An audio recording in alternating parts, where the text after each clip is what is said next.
Stanislas, bonjour.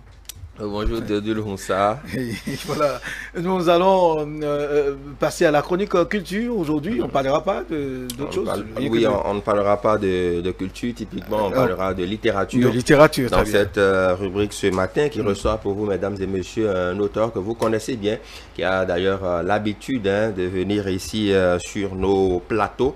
Il s'agit de monsieur Gildas Semenvo Tonoucoin. Bonjour monsieur. Bonjour, monsieur Ama. Bonne arrivée. Merci. Je rappelle que vous êtes coach en développement personnel. Vous donnez donc des conférences et tout dans les structures publiques et privées. Aujourd'hui, nous parlons d'un de vos ouvrages dont le titre est Vaincre la victoire sur les peurs. C'est bien cela? Oui, la victoire sur vos peurs. La victoire sur vos peurs. Oui. Alors, quand on entend le mot peur, on a envie de savoir ce que c'est en réalité.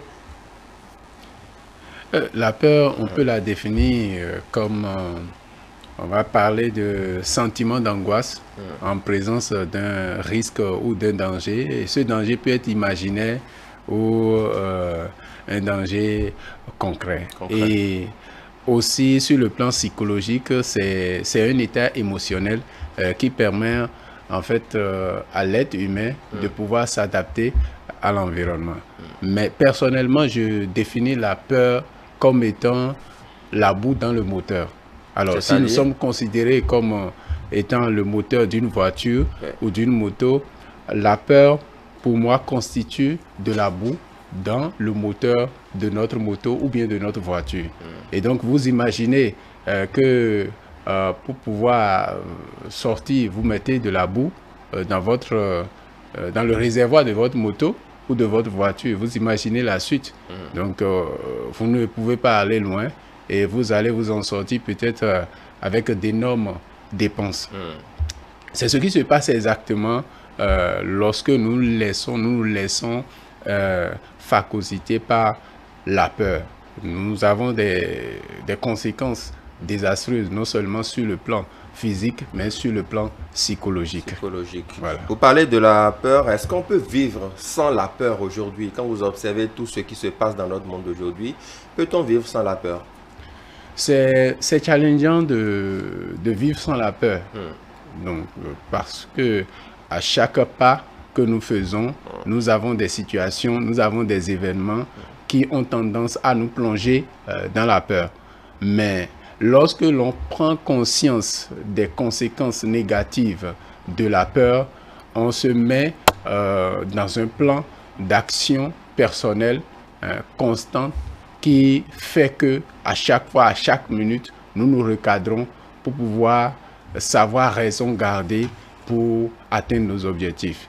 Rappelez-vous, j'ai considéré, j'ai défini la peur comme étant la boue dans notre moteur. Et donc, si nous avons des objectifs sur tous les plans que nous voulons atteindre et que la machine qui va se mettre en marche, en action pour pouvoir atteindre ces objectifs, c'est nous-mêmes et que nous permettons d'être, de rester esclaves de la peur, cela veut dire que nous n'allons pas atteindre nos objectifs. C'est un livre de 92 pages que vous avez commis. À l'intérieur, vous parlez du lien entre l'ego et la peur. J'ai bien envie de savoir, est-ce qu'il y a une corrélation entre les deux? Oui, et si vous le permettez, avant de répondre à cette question, j'aimerais très rapidement préciser que la peur en elle-même, au premier degré, n'est pas une mauvaise chose. La peur, il nous faut un minimum de peur pour pouvoir éviter les dangers. Si bien que lorsque nous voulons traverser la voie, par exemple, ce minimum de peur nous permet de bien traverser, de faire attention aux voitures et aux motos qui passent. La prudence. Oui, c'est bien cela. Et au deuxième niveau, la peur, il y a la peur du point de vue état d'esprit et on va parler de la peur de la mort, de la pauvreté, de l'échec, de perdre l'être cher et la peur au troisième degré qui va être la peur considérée comme un esprit. Et donc, quel est le rapport entre la peur et l'ego? L'ego, je définis l'ego comme étant, déjà, dans le livre, j'ai parlé du triangle de l'ego qui fait que l'être humain que nous sommes, nous avons l'habitude de nous considérer comme étant séparés de Dieu, par exemple. ce qui fait que nous avons peur de la punition, de la damnation. Et nous oublions que Dieu nous aime et que c'est lui qui nous a créés. Si bien que quand nous avons commis, par exemple, une faute, au lieu de nous focaliser sur les actions à poser pour ne plus commettre cette faute-là, nous nous focalisons beaucoup plus sur la punition. Il faut que nous soyons punis avant de passer à la seconde étape. L'ego amène l'être humain aussi à se considérer comme étant séparé des autres. Et ceci nous amène par exemple à nous insulter, à nous faire du mal, en oubliant que nous considérons un tout et que l'action qu'un individu pose ici au Bénin peut avoir des conséquences sur un autre individu au Togo, au Nigeria, ainsi de suite, dans le monde, ainsi de suite. Et l'ego nous amène également à nous considérer comme étant séparés de la nature. Donc nous posons des actes et nous oublions que cela a des conséquences sur la nature et donc ces conséquences-là retournent à nous d'une manière ou d'une autre. Au dernier niveau, l'ego, j'ai l'habitude de le répéter ici, que l'être humain est composé de l'esprit, de l'âme et tout cela dans un corps. Mais généralement, nous nous considérons comme étant que corps.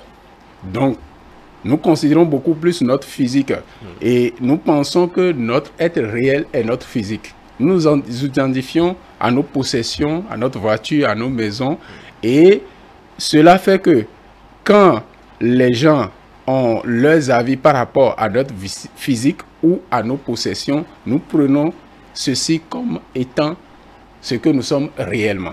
Alors que ce que nous sommes réellement n'est pas visible.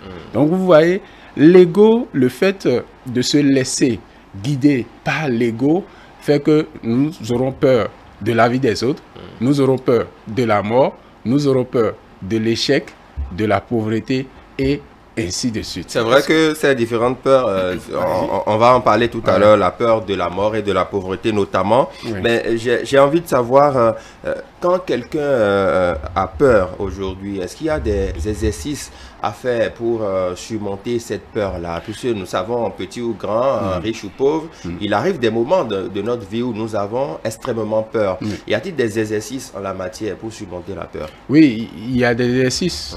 Et avant de donner quelques-uns de ces exercices, je précise qu'au premier niveau de la peur, nous avons ces peurs-là que nous ne pouvons pas expliquer. Si bien qu'un individu peut avoir peur d'un araignée. J'ai parlé de la peur, du minimum de peur qu'il faut pour pouvoir éviter les dangers, pour se protéger. Mais lorsque vous voyez un ver de terre et que vous paniquez, c'est une peur qu'on n'arrive pas à expliquer. Quand il s'agit de ces genres de peur, que c'est accentué, il faut voir des spécialistes comme les psychologues pour vous faire aider. Et lorsque la peur est du point de vue état d'esprit, ce que moi je demande généralement, c'est de faire un point et d'aller à la source de cette peur. Cela veut dire quoi? La plupart des peurs que nous avons au niveau état d'esprit proviennent du type d'éducation que nous avons reçu, de ce que les gens ont l'habitude de dire autour de nous, de nos propres expériences, de notre éducation du point de vue scolaire, universitaire, bref, lié à notre environnement. Donc, il faut aller à la source et maintenant commencer par changer ce que nous écoutons, ce que nous avons l'habitude de regarder, par exemple les films d'horreur, voilà, les émissions que nous regardons. Nous devons maintenant tout faire pour que ces choses-là puissent être liées ou contribuer à là où nous voulons aller, c'est-à-dire les objectifs que nous voulons atteindre.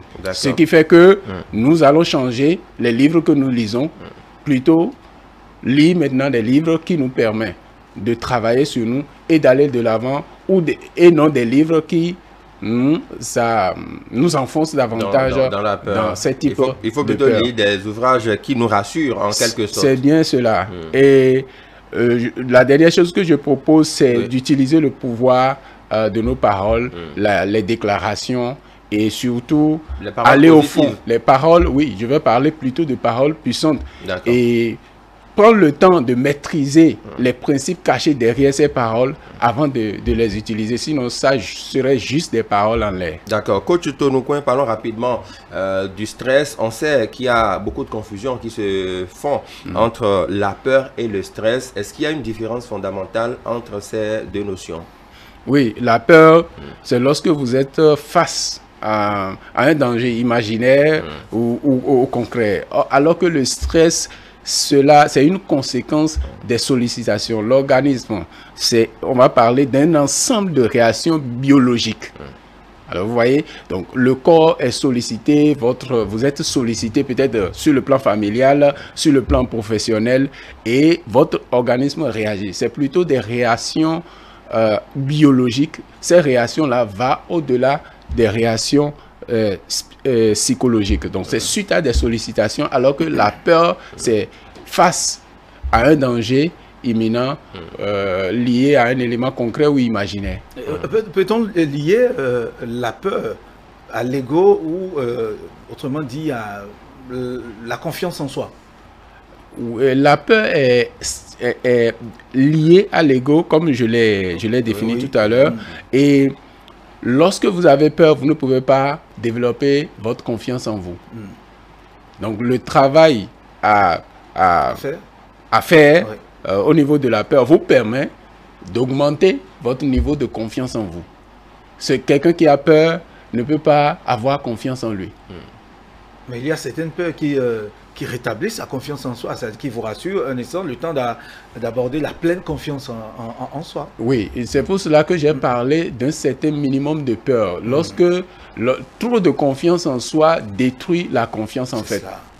Lorsque vous avez trop confiance en vous, cela peut, par exemple, vous empêcher de vous préparer comme il faut. Vous devez faire un discours, vous dites que vous connaissez tout et donc tout ira bien. Et puis, il y a quand même une préparation à faire pour structurer les idées, les choses que vous devez dire. Vous ne le faites pas, vous vous présentez et vous capotez.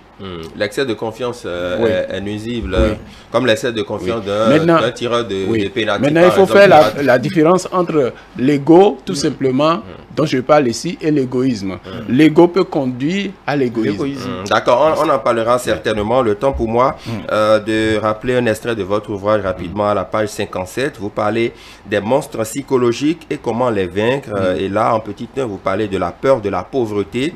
Vous dites ceci: ceux qui maîtrisent la peur deviennent riches non seulement sur le plan matériel, mais aussi riches et souvent sages sur le plan spirituel. Qu'est-ce qu'on peut y comprendre?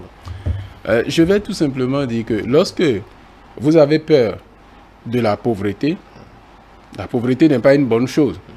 Mais ce n'est pas une raison pour avoir peur de cette pauvreté-là. Et tout vient de l'ego. Comme je l'ai dit tout à l'heure, celui qui se laisse être esclave de l'ego considère qu'il n'y a pas assez de ressources. Donc, étant séparé de Dieu, étant séparé de la nature. Alors que nous ne sommes pas... On forme un ensemble en fait. Et donc, si je rentre dans cet état d'esprit, je me dis qu'il y a assez de ressources pour tout le monde. Je le reprécise, c'est un état d'esprit. Lorsque, depuis le ventre de votre maman, vous n'aviez pas de volonté, vous n'aviez pas besoin de travailler, mais vous étiez resté dans le ventre, vous n'avez pas manqué d'oxygène, vous avez été alimenté jusqu'à votre naissance, si vous voyez. Donc, quand vous restez dans cet état d'esprit, vous vous dites qu'il y a toujours des possibilités, il y a toujours une manière de faire les choses. Donc, au lieu de vous focaliser sur le manque, vous allez maintenant beaucoup plus vous focaliser sur comment est-ce que je fais. Comment il doit avoir une solution. Comment est-ce qu'on fait ça? Il doit avoir des opportunités. Voilà. Et donc, vous vous éloignez alors de la peur de manquer et vous êtes concentré sur ce qu'il faut faire pour pouvoir aller de l'avant. D'accord. Si bien que vous finissez par devenir riche. D'accord. Monsieur Tonoucoin, votre page de couverture, vous allez nous donner rapidement une explication là-dessus. On va voir la page s'afficher d'un moment à l'autre à l'écran. Décrivez-nous un peu la couleur choisie. Voilà, la victoire sur vos peurs. La couleur choisie, décrivez-nous un peu ce que c'est. C'est une échelle, une lumière. L'essentiel à comprendre. Oui, il y a la dominance de la couleur noire qui symbolise la peur. Et vous avez la lumière au bout du tunnel, c'est plutôt des rails. Donc la lumière et les rails C'est dans le même ensemble, c'est la foi, c'est l'espoir, et c'est de dire que au lieu de se focaliser sur l'obscurité, il faut se focaliser sur la voie, sur le chemin, sur la lumière. Et donc, il y a toujours une issue. Est-ce que vous voyez? Très bien. Quand vous rentrez dans votre chambre et qu'il y a l'obscurité la nuit, vous rentrez tout fatigué et vous avez besoin de la lumière, qu'est-ce que vous faites? Vous allumez, tout simplement. Mais ce qui se passe, la plupart du temps, c'est que nous nous focalisons sur l'obscurité, nous menaçons l'obscurité, alors qu'il faut juste aller voir l'interrupteur pour mettre la lumière. Jaillisse. Merci beaucoup, Monsieur Gildas Semenvoto. C'est un plaisir pour moi. C'était de riches échanges en plateau. Vous êtes l'auteur du livre « La victoire sur vos peurs ». On a su davantage quelques stratégies à mettre en place pour surmonter nos peurs au quotidien. Merci, passez une bonne journée. Merci. Très bien. Merci. Bonne journée à vous donc.